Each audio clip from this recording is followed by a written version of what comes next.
Hey, thank you for the 100, man. I request you to say rest in peace to Sumila Rong Hang P.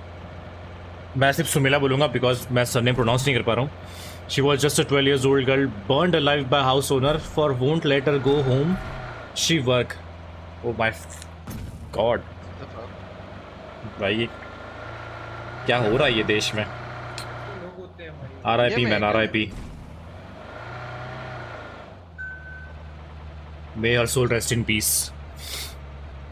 और जिसने भी ये काम किया है, may his गांड get 1000 into 1000 डंडे, वो भी तेल लगा के हर डंडे पे. लटका के मार देते भाई गलत है भाई, गलत.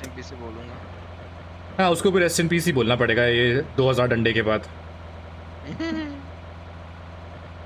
जिंदगी में जब जब नीचे बैठेगा ना तब तब याद आएगी.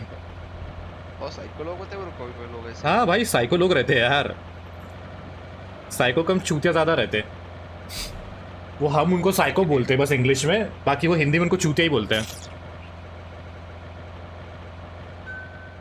पेट्रोल नहीं है भाई गाड़ी में.